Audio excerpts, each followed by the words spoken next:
Welcome to That's So Intimate, a podcast where we explore living well through deep, curious conversations. I'm Sarah, guide at Rad Intimacy, inviting you to remember your sacred self.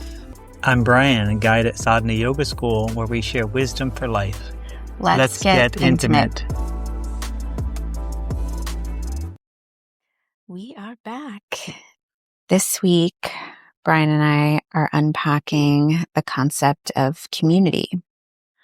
A couple definitions for community, that it's just this actual physical group of people sharing something in common, place, purpose, identity, values, or experience, and who feel a sense of belonging and mutual care. I have another one. So that's like physical people gathering in community, but then community could also be a feeling of fellowship with others as a result of sharing common attitudes, interests, and goals. So feeling is the gathering, but then it's also the feeling you get when you gather, the feeling of community. Yeah, I thought that was kind of interesting. So it's actual people, whether you're gathering in person or online, right? So it's the physical person, and then it's that feeling of, oh, I belong here, right? Makes me wonder, so can we be in community by definition, but not have that community feeling? And then is that community if we don't feel it? And then also on the other side of the spectrum, can we feel like we're part of a community when we're actually not? Like separating those two is interesting. Like saying this is a community, that's what I would have thought of as the definition. You know, when a group of people are connected by something, but then you're suggesting that we should also explore the idea of that feeling of community, or community as a feeling. So back to your original question, though, it feels like you definitely could be considered outwardly part of a community that you don't really identify with, because community could just be regional location. It could be racial or socioeconomic, or, you could be grouped and not necessarily feel like there's belonging, shared values, if that makes sense. So, but was the question like, also, can you belong to a community and not feel that belonging? Well, that's a great example of thinking about regional communities. So, whatever town you're in, let's say that's the community. If you live there, you are technically part of that community, but you may not feel like you're a part of that community. Sure. You may feel like you're part of a different community where you lived 3 years ago. Right. Even though you're not a part of that. So that shares both ideas, right? Because technically you are living here, but you don't feel like part of that community. And you feel like a community that you're not a part of. Yeah, it's interesting. And it makes me think that the more engaged you are in any given community, the more that you feel that shared duty of whatever it is that makes it up.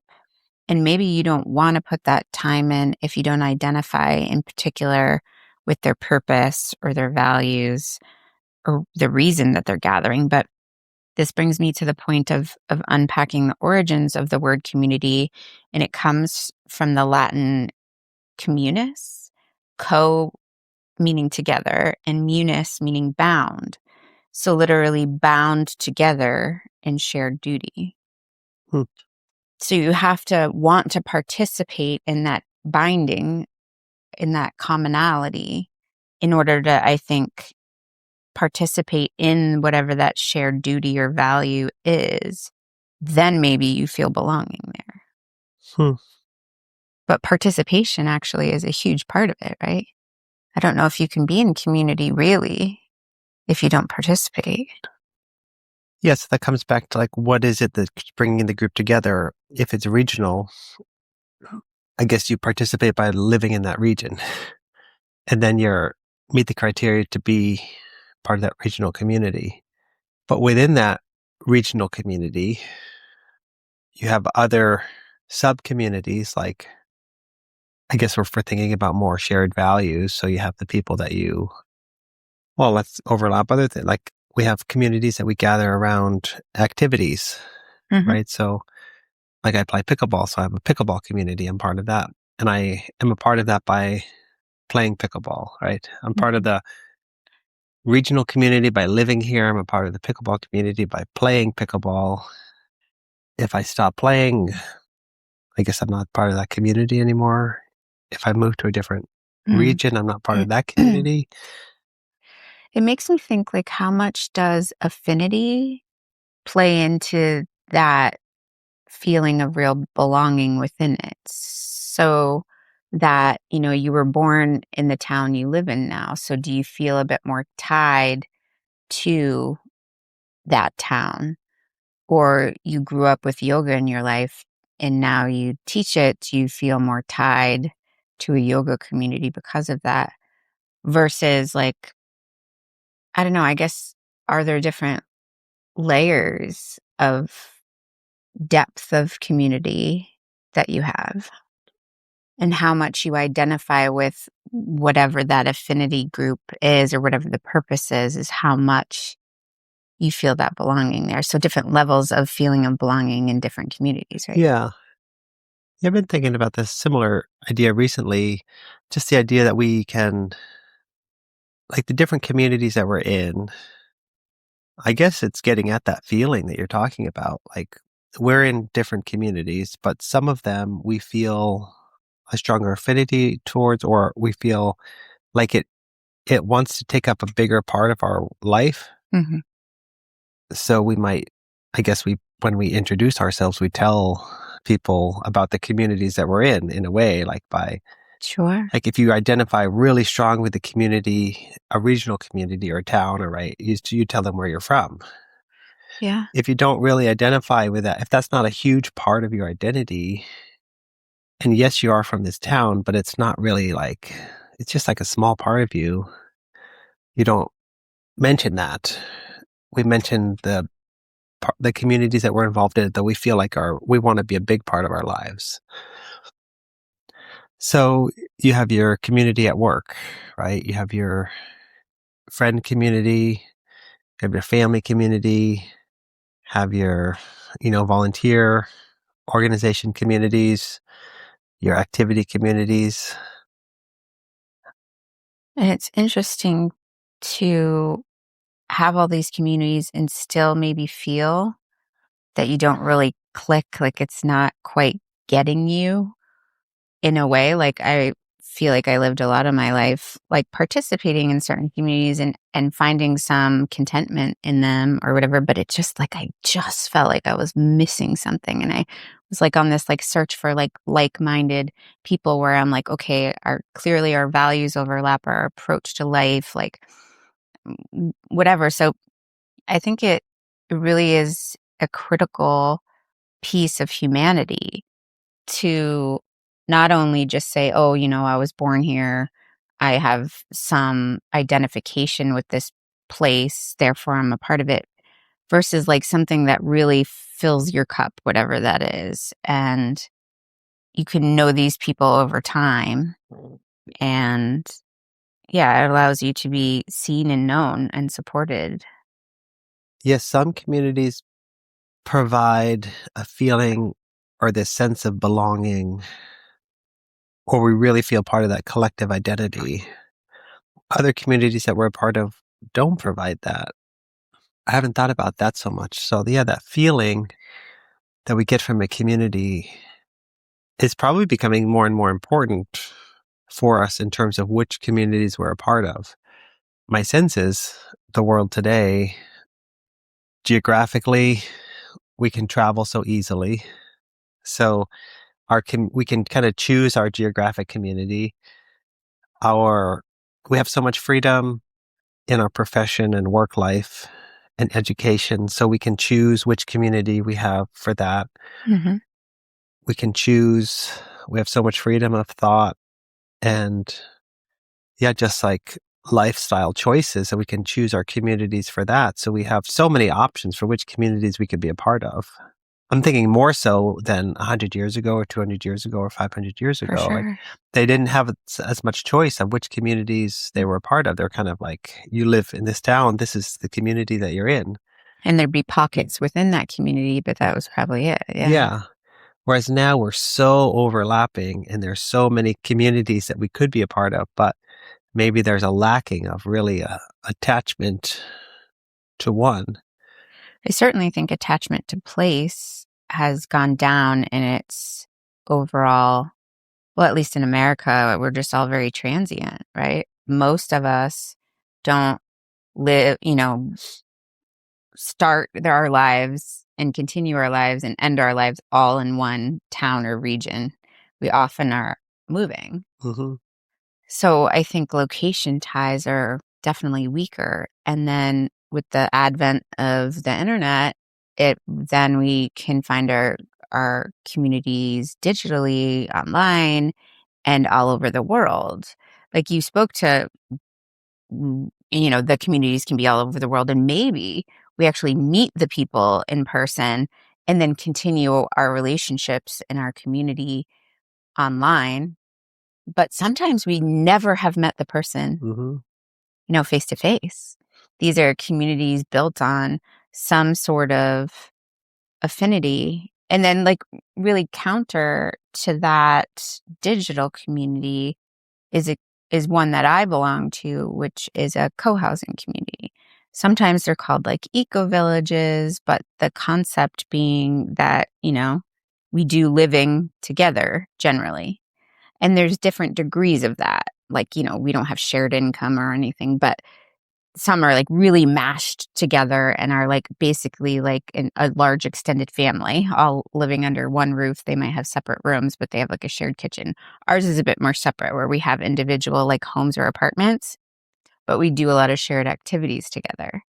And I feel like that's back to like a village mentality a bit where you're borrowing from each other, you're eating meals together more, you're interweaving your life a lot more than our normal American suburban culture where we have like fences and very definitive individualistic separate pods of living. Yeah, interesting to compare that idea. It's a lot of it has to do with structure. Like if somebody was to go to that neighborhood, it is a little unique in that you park on the outside and then walk through. But other than that, it looks like they're regular houses, and you wouldn't know that that's the structure just by looking at it. Like you Mm, wouldn't necessarily know that it's a co-housing community. You could look at it and think like, oh, everyone owns their houses and has their yard, and it's just like like the subdivision that's next door. yeah. But then there's a shared vision. So you like have both that you are, I guess it's geographic community that you live in the same place, but then it's also a shared value community in that you share more things than just living in the same area. Because But it's it's very intentional. So people have moved from all over the country. I don't think as of now we have anybody like international that moved from out of the country there, but everywhere from Hawaii to California to New York to Georgia, like have like moved to this small town in New Hampshire to be a part of. I'm not saying like, ooh, we're so special, but like co-housing as a concept is still pretty rare in the US. And so when people really like that approach to life, they seek out communities that hmm exist. And there are just not a bunch, And ours has a real like focus on living on the land and caring for the land and like farming, and we have a lot of open space and so very nature focused.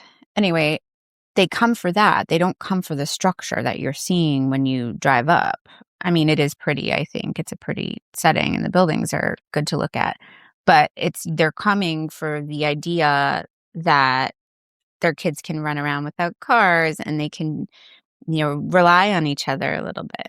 And I think in this really divisive world where we're quite separate. And, maybe even the digital world made us feel even more separate, which is interesting because we can find community there and also be separated from in-person community in a way from that. Yeah, so it's a intentional community where people are intentionally coming together with some shared values and vision and formalizing that structure in a way. Like you guys have rules of the community and Yeah. there's some shared expenses, like just like clearing all the snow, like that. Everyone shares that expense in the community. So that's like both a benefit, but then it's also obligation of being part of that Oh, community. it's shared work also. So like the plower we hire out, Yeah. but there's a lot of shared work that Yep. we do multiple times a year, whether it's cleaning our common house space or it's like a spring cleanup out in, on the land. It's expected that you are Yeah. participating, right? And again, back to the participation, I don't know if you can really be a part of community without that participation, or at least not to reap the benefits of it, right? I'm just thinking about comparing that where it's a formal, structured community, let's say that's community living, versus where we are now at my house, and I have neighbors that are pretty close. They're a little farther than your neighbors, but it's not a huge difference. Yeah. But I don't identify as being living in community with them, Yeah. right? Because like, Because you didn't get together and make it so. You didn't say, yeah, "Hey, when you have extra eggs or if I need," you know what I mean? It's funny how we don't state it, but you could. You yeah, could have a little meeting and invite all your neighbors yeah. over and say, "Hey." So we do like Yeah. one of my neighbors, we help each other out, not like a ton, but we definitely do. Yeah. And it's not explicitly stated that there's an obligation to do it or that we can, I don't know, it's just like an informal thing that's evolved. And well, I guess and when I compare that neighbor versus the other neighbors just moved in and I haven't talked with them that much. So I'm not participating with them that much. I don't feel much part of a community with them. Whereas on the other side, I would say I do feel a little bit a part of a community with them Yeah. because I participate and overlap with them, but it's not written down in any way like your community is, and that feels very different. Yeah. It's interesting, like, we just talked about gathering spaces and creating sort of like intention around a container, right? And how explicitly telling people, "Hey, this is what we're going to like do at this event." It's funny how being like really clear, spelling it out could be helpful in this case, right? Like, if what does it mean to be intentional with individuals or groups of people in order to build that sense of community? It probably isn't that hard. It's just people don't say it. you know? Yeah, I'm thinking one of my friends just recently moved to a new neighborhood in town, and they said that the community there is very friendly and open. And Yeah. like, people brought a pie over or they invite them to the holiday party, even though they don't really know them. But it's like the new person on the street. You're one of us now. Yeah, you're one of us now. That's So they cool. set the tone. Like Yeah. we invite each other to the holiday parties and we do things together. And so they move in, they don't know anything, you know, and then all of a sudden a neighbor's coming over and they're setting the norm for the community, Right. right? By bringing them a little gift and then saying, "Hey, we're having a party in a couple weeks. You're coming, or you're invited." Yeah. This is Um, making me think that there needs to be one person that is the igniter, mhm. right? That is like, we're going to do this, but then the other folks have to be interested, Yeah, buy in, and participate in order to continue for it to flourish. But it does kind of require a leader, right? Like, it's yeah. like, okay, we're going to do this way. So then it's like, okay, you're in this new neighborhood and you're invited to the holiday party, and yeah, and as you were saying, it depends on whether or not you resonate with that. Like, do you like that idea? If you do, then you're going to feel more part of it and go. I'm thinking other options they could do, invite them to, like, oh, we go for a hike every week. Mhm. Please come. Yeah. If you like hiking, you're going to say, oh, this is awesome. If you don't like hiking, you're going to be like, that doesn't add value. I don't Right. need to be a part of that. Yeah. So like the communities that we do join add value to our lives. So we participate in them. But then there's also some other things that happen when we participate. Like, let's say hiking's not your thing, but the community hikes. Just feeling a part of something Is worth it. adds a lot of value to our life, I think, that is not tangible and maybe not even explainable in, like, 'cause I could imagine somebody that doesn't love hiking or walking, and they join a walking community, and their enjoyment of hiking or walking may go up a little bit by doing it, but their enjoyment of being part of that community could add so much value that they love going to the walking. Mhm. Yeah. So sometimes the bonding agent of the community may not be as critical as the fact that you get bonded with other people. That's interesting because in my mind, I think communities are stronger that have a shared purpose. Like, why is it that we're here and that you buy into whatever that is? Yeah. So I'm thinking like a shared longing that Hmm. calls people together. And maybe what you're saying is it's the together that matters. But I guess I'm thinking that also the purpose matters Well, because it creates cohesion. I think if you do love hiking and you can find a hiking community, that's going to be so great. But I'm kind of like thinking, like, if you can't be with the one you love the one you're with, right? Sure, sure. It's like seek community, because community in itself is going to be really valuable for you in your life, even if the bonds that are, or the shared values of the community or activities of the community aren't, immediately resonating with you. But maybe that's totally off. I'm not sure. Maybe we always want to just be in community with the things that we really resonate with. But I then mean, it's a core human need to find belonging, right? And I think maybe too much of that feeling of belonging gets placed on a singular person that's your like romantic partner, right? It's like, if I could just find the one, air quotes, then I'll find that I belong. But Mhm. all the research indicates that finding a community outside of who you live with, outside of your romantic partner, is where a lot of the well-being benefits come from. So there's this Harvard study.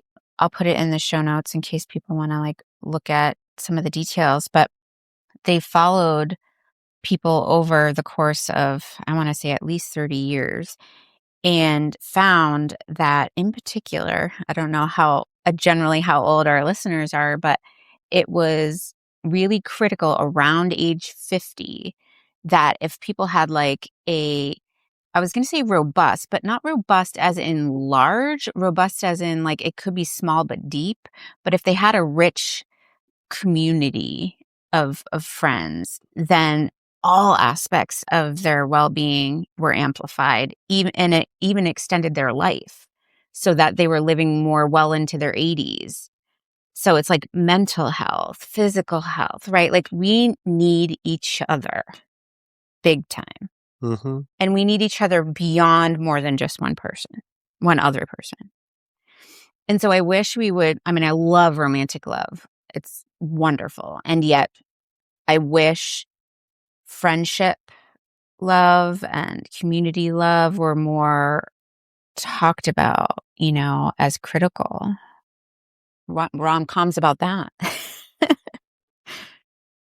Yeah, I love that idea that we want to have, I guess, diversity, be part of a diverse collection of communities. Mhm.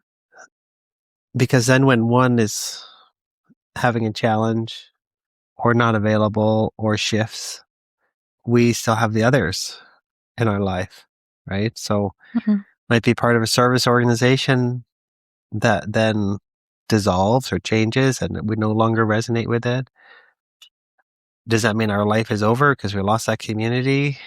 No, like if we have other community, we can shift into and shift to more focus. I mean, one community that we are bonded to in some way is our family, right? Our parents or our siblings or our aunts and uncles and cousins. And then some people opt out of that community. yeah, though, you know? yeah. So, but it's still there. There, you Sure. still have that shared bond. How much you count that as being a part of your life is up for debate, right? Is optional, right? We can say like, oh, I spend a lot of time and energy on my family community, or I don't spend a lot of time and energy on it, but we all have it. Sure. Even the absence of a parent, let's say, is part of our family community. Like that's it. Like we can't escape it. We can just. Well, sometimes we can be, shunned. I mean, I think about the queer community as often safe respite for people who've been ostracized from their family. And it's because there's mutual care found there. And I think that is another really big aspect of a loving community, is that it's not you give to me or I give to you, right? It's not one way. It's meant to be kind of bidirectional and kind of co-created in this way that we can support each other. So if your family is that, then sure, you're going to like go there. If it's not that, you're going to aim to find it elsewhere. Or, it's healthy to have more community than just your family too. Oh, for sure. Yeah. Have other communities. I'm thinking about that example you used when maybe we say we outgrow our family community structure that was in place. So then we either have to evolve the community to accept the shift in some of the members, or we have to compartmentalize what we share in the community, which happens all the time, right? Like a family gathering, maybe you don't talk politics because you don't have that as a shared value, but you can talk about growing up together or something. You can talk about what you do overlap and share with. So you kind of compartmentalize different aspects of your life. But maybe it's like you choose different communities and you have hopefully multiple of them so that they enrich different aspects of who you are. Yeah. So with let's say, just continuing this example, we talk about the good old days with the family when we're with the family, but we talk about our, I guess, social values when we're with the friend community that likes talking about that and is open to talking about that. And then we talk about our work projects when we're with other entrepreneurs who love talking about work projects. Yeah, so each community that we're a part of, or I talk about pickleball when I'm with my pickleball community, but I don't necessarily talk extensively about yoga when I'm with a pickleball community. Sometimes it comes up because an individual may be interested every now and then, but universally, I wouldn't say it's a topic that I talk about every week or every time I meet. Whereas pickleball it's like, have you been playing? But it's interesting to think that like the more you overlap your own values and interests and priorities and things with one particular group, I think the more you feel tied to them. So like, say you had a handful of family members that were really into yoga and pickleball. Like that, right? That would be like this beautiful That's the overlap. dream. I mean, well, my son's loving pickleball and it's so fun. It really is so fun to do something that I love to do and he's loving to do it and we get to do it together. Well, what we're finding too early on, but I think is kind of exciting about our Yoga Earth and Soul community, that when we're gathering, we've had some couples joining us because maybe one of the people in the couple was into yoga, maybe one is into nature, but anyway, it gives them a place to kind of come together, bond with the greater community, bond with each other, and go a little bit deeper. And that's really fun that you could like have all these overlaps of things you enjoy. I mean, that's kind of why we created it is we're like, we like yoga. We like, talking about, spiritual depth, personal growth. We like nature. And we just are like, let's mash all the things we love together. Yeah. Yeah, so with that, we're both trying to it's interesting because 'cause we're both trying to create a community that has a lot of overlap of people that want to gather and interact with other people. They wanna get to know themselves better and personal growth, that's important for them. They want to, yeah, connect with other people. They wanna be out in nature. So those are, like, a lot of shared values there, and they wanna, like, connect with spirit or the magic in the world. But at the same time, we're also trying to create a community where anyone who's interested in any of that is welcome and invited to come, and that doesn't have to see the world the way that we see it, but they can still benefit from coming and connecting with each other or being out in nature or reading some of the books that we're reading. Like it's we ideally we would have a community that has so much overlap and shared values, but I also want it to be open so that anyone can come and feel welcome. So it's like both. Well, And I this, think even if you only identify or are interested in one thread of what yeah, it is that we're offering, it's like, come and see how it feels, right? yeah, Like, because, yeah. yeah. So far, it's probably mostly the yoga community overlaps, and that's who we're gathering. Oh, because that's who we know too in our network. But yeah, I imagine it'll be nature lovers coming in, or I um, got a few book lovers since we started a oh book yeah, club, book lovers. Yeah, so readers. that's the overlap. So there's kind of like little sub communities in the big community. One thing. So I'm thinking about we do feel stronger or more part of a community when we have more overlapping values. But my sense is now one of the challenges we have with our communities is that we require everyone in the community to have all the same values as us. And we Mm. have a low tolerance for people in the community that don't have all the same values. And I think this is a challenge, and I think it's missing the point. Because in a community, we need to find what we do connect on and focus on that Mm. rather than focusing on what we don't connect on and where we do differ in values. I mean, it's really interesting. Like, even right now in my co housing community, we clearly like all moved there very intentionally to live life according to like the values of this community, which means that most likely they already had some of that going on to begin with. But there's a divide now in our community over a particular aspect of how we steward the land. And it feels really uncomfortable, but it is the work to do, I think, to say, like, I can still hear you and see you and respect you, value what you have to say, even if we're not on the same page. And if you eliminate that practice entirely because you only bring people into your circle or are part of communities where people agree almost entirely the way you do on things, then you don't get to practice that ability to really hear someone and listen to their opinions on things that might be different from yours. Yeah, and in a community like that, it's inevitable that it's going to come up. I Yeah. mean, it's been there maybe 15 years, right? Yeah. So let's say it hadn't come up yet. Well, give it another 15 years or another 15 years or 100 years, like it's Yeah. going to come up. Sure. But yeah, like it gets divisive in that if then it almost is like, well, if you're not wanting this, why are you part of this community? It's like Mm-hmm. rather than it's like looking for the differences, and if you don't agree with this, you shouldn't be a part of it. But they agree on so much in reality, Yeah. right? Mm-hmm. So yeah, I think I do think it's natural for us to kind of focus as humans on the one part that's not working.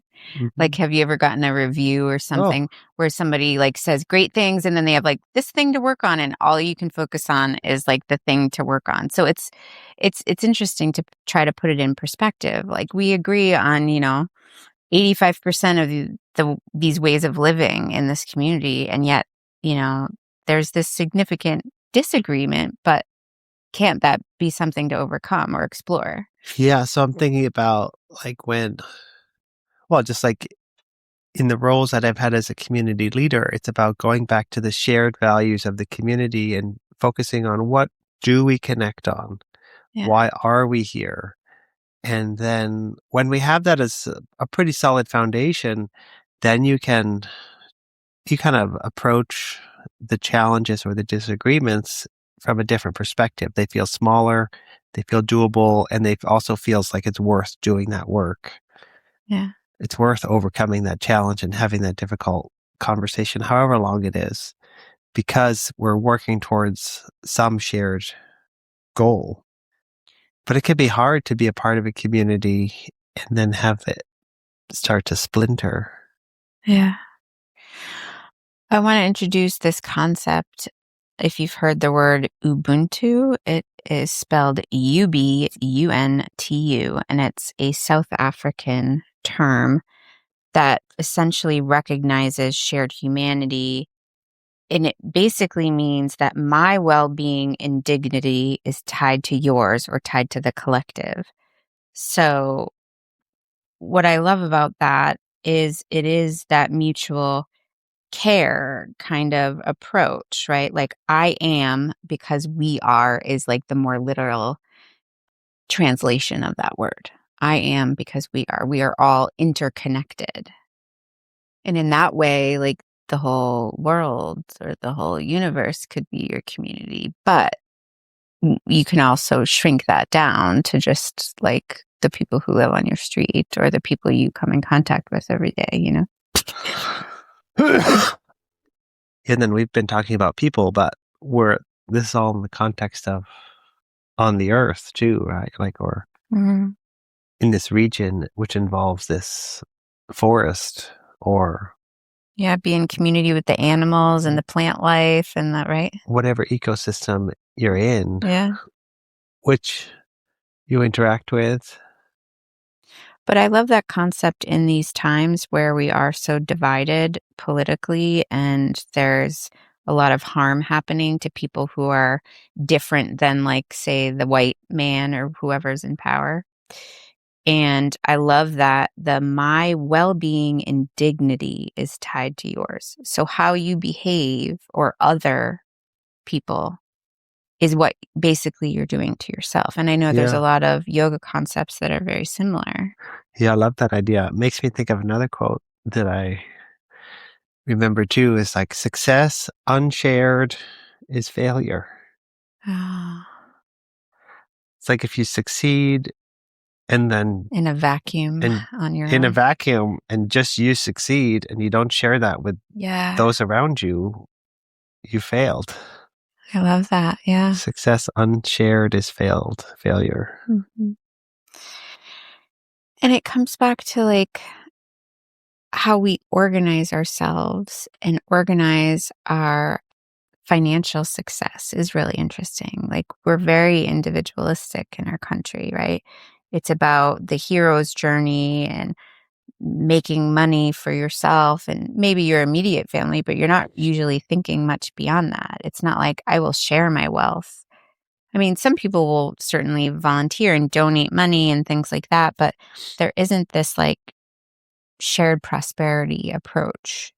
There is in certain cultures in this world. It just it isn't found as much, I would say, in the US. Well, I might say that there is within a family. So maybe the people working, often the parents, like they would view that as like benefiting the family, like making money to provide for the family. But there's that vacuum again. If Yeah. you don't share my DNA, so it's against that Ubuntu a concept of well-being and dignity being tied to others.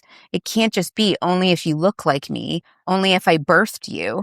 Like, you know what I mean? So I guess I'm saying that's great if within a family unit you're thinking of others, but like I'm talking about thinking beyond that. Yeah, no, for sure. But I think, we are individualistic, but we also we do expand our caring. I think a lot of people to the family, some people to the extended family, but yeah, a lot fewer to our non-family community. Hmm. Yeah, lots of people over, I see a lot of, communities try to form over the last decade, and it's tricky to, start an eco community where people live in community and have shared values and share resources in that way, because I think we are, such an individualistic society. It speaks to culture within the community, right? Yeah. There needs to be a bedrock of shared values, and when we're out of alignment with that, we need to be able to speak to it and try to come back to whatever the vision is. Or Mhm. it also, community is a living organism, I think. Like it's a thing that is separate from you that needs to be nourished and guided, tended to, not just by the leader, but by everyone. It's for everyone. That's what I always think, like, because I've built a lot of small local type communities where I've lived, a community garden. I did start a hiking group, and, now we're starting Yes. And I create it because I feel really inspired by whatever the thing is. And I think other people might love this too. But if it's something that I love and nobody else is resonating with, well, then a community won't develop, right? So it's not like I get to decide what the community is. It's that whoever shows up and resonates and receives benefit or belonging from it, then it's like, okay, what is it that we want to do here? Like, we kind of came together because of, XYZ reason. Like, we had a longing, we found something in each other, like, but it will grow and change, I think. And I think those are the lasting communities, are the ones that can, like, morph and grow and expand and contract and communicate with each other and continue to grow as it needs to continue to stay together and stay thriving. And my guess is that the ones that continue, they do morph and change in the way they look, but probably they have such a strong underpinning of value and goal. Yes. Yeah. So that's really strong, but they're not as attached to how things are, Mm. right? Okay. Yeah. So, but they have to have something that ties them together Sure. that's stronger than the things that are changing. If the community ends up being, I'm just trying to think of an example, but something trivial like we meet every Tuesday morning Hmm. at this coffee shop, and then the coffee shop closes, Oh, that's tough. Yeah. the community's done, if that's what it was. But if the communities, we just gather every week because we like to, it's like, okay, we can't go there, so let's just go to the other coffee shop, or let's meet on Wednesdays, or Yeah. like, so what it looks like changes. But if the value is like, we really want to just meet every week, it doesn't matter where, it Hmm. doesn't matter when, it's like flexible, but it's going to be able to persist. Whereas if we get tied down to things have to be a certain way, well, The that way, rigidity the won't. rigidity, Yeah. it's gonna, like, things are gonna change. So then if it's stuck on having to be a certain way, then it'll crumble. And I think communities fragment or splinter without the proper leadership, care, agreements, boundaries. Like, there is a lot to it in order for it to thrive. Yeah. I don't know if this is interesting or appropriate, but I'm thinking of a community where, like, we're talking about where everyone, like, if we really are a part of community and we surrender some of our personal identity to it, or let's say finances, and we really care about the other people in the community, equally to ourselves, right? So let's say it's a shared financial arrangement where everyone makes money, but then it goes into community pot and you share it. It's similar to maybe what happened in the family. So I'm curious, beyond what we've maybe already discussed, what do you think makes a thriving community? Thinking about this from two angles. One is how do we make the community we're in thrive more? And the other angle is let's imagine we're creating a new community and how do we attract the people and create that's going to thrive the most? So if we're starting with the community, whatever community we're in, how do we make it thrive? It's probably let's find as much a common objective or goal or value. Let's see what we're really on board with that we can really, identify with as this is why I'm doing this community and focus on that. And then come up with, I guess, shared, whether it's, a leader setting, or a leadership organization setting these kind of norms for the community, or if it's just everyone in the community setting these norms. And then you kind of set the norms for the community that reflect the values. And then, I don't know, I guess it has to have constant feedback from the participants in the community. Yeah, I think that's a big part. I think a community really thrives when all the people participate and feel really responsible for the whole. But then you don't want self-abandonment to be part of the whole either, right? So it's like you don't want to have boundaries from your community, but making sure that you don't shrink or perform or agree, right? Like, so you stand in your fullness and you participate and show up to continue to make it thrive. I also think we've talked a lot about like the structure of the values of the community, but the regular rituals, like you were talking about meeting at the same coffee shop, but often that's what enriches a community is having like regular routines or things that you do each time that you gather that, maybe deepens that bond and people know what to expect and it makes people feel comfortable and maybe it makes it a bit more intentional or sacred. Yes, I'm just gonna think about that. Yes, so you have shared purpose value, but then you need to continue things on or have that regularity. So you can establish a regular meeting or gathering.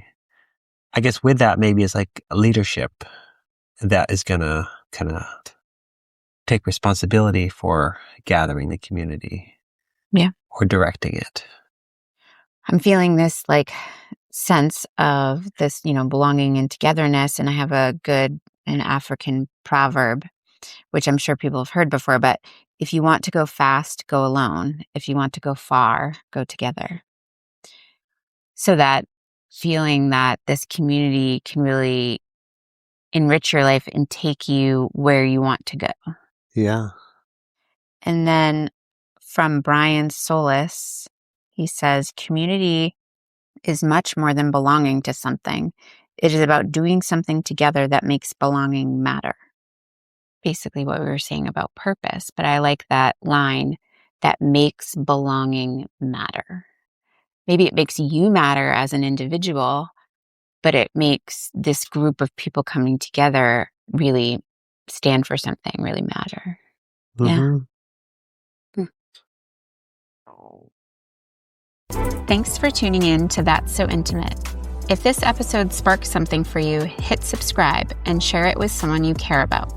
We're growing this beautiful community, one conversation at a time.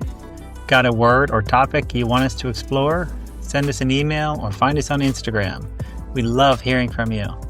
We'll be back next week with more connection, curiosity, and intimate conversation.